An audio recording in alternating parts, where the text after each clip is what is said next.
No, that was very helpful. Oh wait, you can't deal with that with a chopsticks?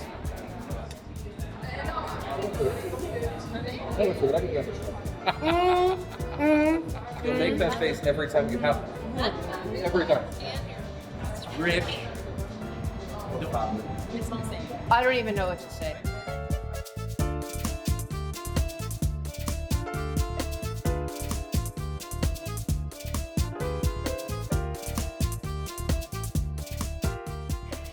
Welcome to this edition of Beyond the Plate, presented by Cult MTL. I am in the heart of the Laurentians in Tremblant, 15 minutes from the Tremblant ski hill and an hour and a half from the city of Montreal. Today, I have the privilege of sitting with owners Édith and Didier Lortie of Maison de Soma in their most picturesque restaurant and gorgeous landscape. You do not want to miss this epic episode. Don't go anywhere.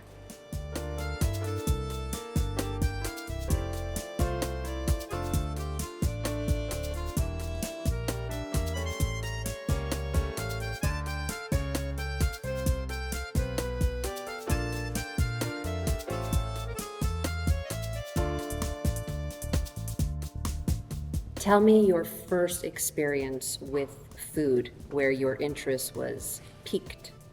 I was raised by a father who had a really deep cultural obsession with all things from Asia, from Far East. So anything from Korea to Indonesia. So that's mostly what I ate till I was about 15 years old. Would you get your hands dirty in the kitchen or you were watching your father? No, I would get my hands dirty. I would learn to cook the squid, and it was quite interesting to get all these ingredients that people would not normally use back in the early 80s. And there was really good attention to details and creative work in that, so yeah. Walk me back. You are an ad agency and you're working, and then you have what? An idea, a feeling, a pull, a passion. How do we change the course of your future? Well, we were together. We were expecting a child. But I had huge stresses on my values when I was working with ad agency. I really wanted to do something linked to science. That's something that had like misconnection in my life. I always loved science. So I started studying, thinking I would be an agronome, but then this happened. We started having discussion about the farm and what if we did that.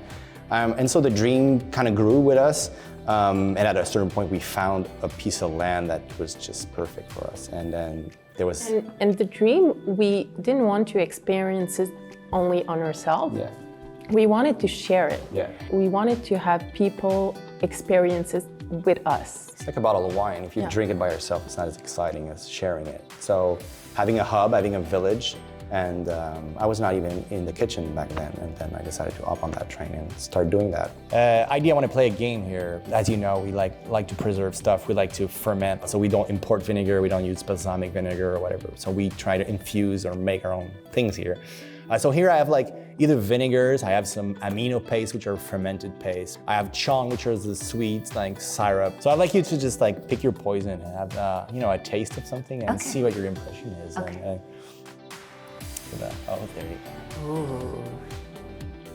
It looks like melon that's been bathing in syrup and just having a lovely time. You want me to cut the piece, or are you going for the whole thing? Oh, I'm going all this. All right. He's gonna pack a punch. Oh, that's summer right there. Yeah. How did you do that? The chong is basically just like a fruit that we put in syrup and like co-ferment. So that was fermented for about 3 months. Put it in a vac sealer and then get all that flavor out. Could you put me in that? Sure. And just like close me up in there and then pull me out and see if I can just like maintain this wonderful It brings look? the best out of the fruit, actually. This It's really is good. amazing, so fun. He always had this touch with food. It's a nice medium for creation. Yeah, he's a creator, so he likes to create in all kinds of...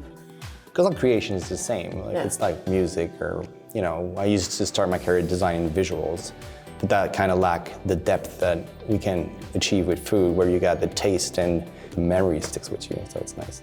I think smell is a good trigger for memories, so it's nice. In the summertime, I was lucky enough to walk the grounds Yeah. and see all that you have to offer. But now that we're here in the wintertime, can you describe for me what the grounds look like when they come to life? Yeah, so basically we're the steward of about 600 acres of territoire. But we have 2 greenhouses, we have about 3 acres of vegetable. We have about 3.5 or 4 acres of apple, an orchard that we planted 2 years ago. We're having chicken, bees, we also tend bees. We make our own honey at the farm. And the rest is foraged. So we forage the forest. Up the hill behind the restaurant, there's our house. It's just like perched on a 40-meter hill there that just overlooks the valley. So it's quite nice to live right next to the restaurant, and you can just go down to the workspace with your coffee in hand in the morning. And of course, there's the restaurant, which is the beating heart of one aspect of the project. I mean, the place where people get to experience what we're trying to do here. It's a really open kitchen. You got that nice fireplace in the back.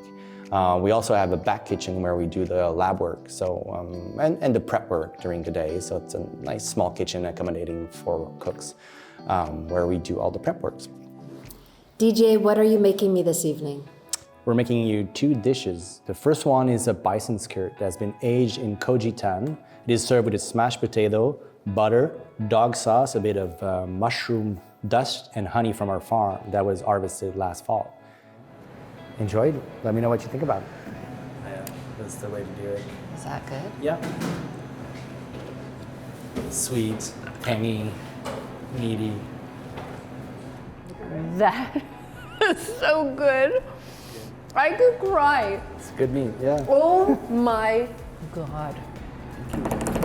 That's insanity. Thank you. You're really, really talented. It's a teamwork.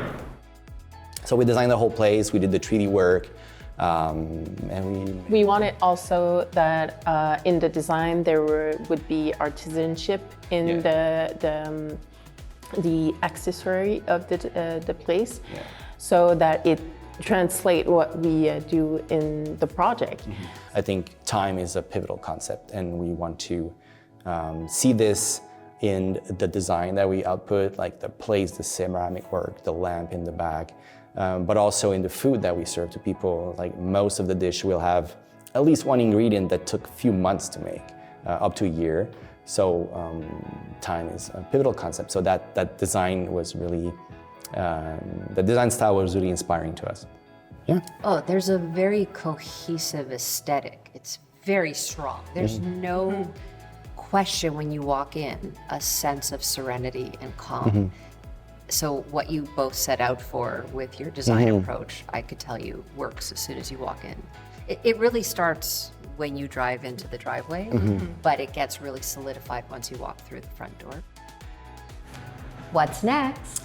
So next is the cabbage that's been braised for 2 hours with butter. It is served with a kimchi pancake, a bit of our kimchi that we made last year with pak choi and a herb sauce, so it should be interesting. Bring it. I'll bring it. Bring it. All right, Heidi. So here is the braised cabbage. Enjoy. Thank you. Does that look like a That good looks bite? like amazing to me. Boss bite.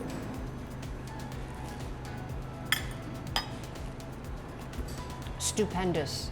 And the crackle on top, Yeah. just like because the kid inside loves that little texture to pull it all together. It is a symphony in the mouth. Bravo. Thank you so much. No, it's insanity. You're educating everybody when they come here. You're accidental teachers by inviting everyone into your home and slowly feeding them, but you're actually metaphorically feeding them the information of what it is that you're building here, which is just, that's the ecosystem symmetry that I love. Yes, because I think food is a great way to build trust. It's a really intimate act to feed someone, and preparing something people will love. I think it's the easiest way to win their trust. So like they're like, wow, this is good. Tell me more about that. And then that's really what we want to do here. And we're not forcing information down people's throat, but like we're feeding them and they're like, why does this carrot taste so good? Like, why does this taste like that? And then you get to talk about food as a medicine or a quality of food and the food system that values kilogram per square meter that translate to dollar per kilogram as opposed to quality of food. So we want to value like small scale farming and quality of food. I think society is going to be obliged to take a hard reality check and make hard decision regarding small scale farming because more and more farms are closing in Quebec and the large corporations are buying land. And I think it's sad. And it's sad, and large corporation will not explore the diverse variety that we have in biodiversity. Yeah. So I studied agronomy at McGill to be able to have this kind of discussion. I wanted to know the other side of everything. So I went to do my classes in farms that would apply pesticides as well, and I did my classes to understand really what the risks were and to the environment, but to the human health, and really be able to have this dialogue. I don't want to burden people with these questions. What we want to do is just show that there are alternatives, and we want people to be able to seek out and ask for that. And if there's enough people interested, if there's enough people adamant about changes in the system, maybe, just maybe, things might change. And that's what we're hoping for here, is just that we wake up enough people to small-scale farming, that they want to buy their basket there, and by buying basket, they keep small farms alive, and maybe more people will want to open farms because there's some spaces for that now. Édith, Didier, thank you both for welcoming me into your expansive, beautiful home. I feel very, very privileged to be here and taking part in this magical energy, and I cannot wait to have many more meals together. Thank you for coming. It was a pleasure. Yeah, thank you so much.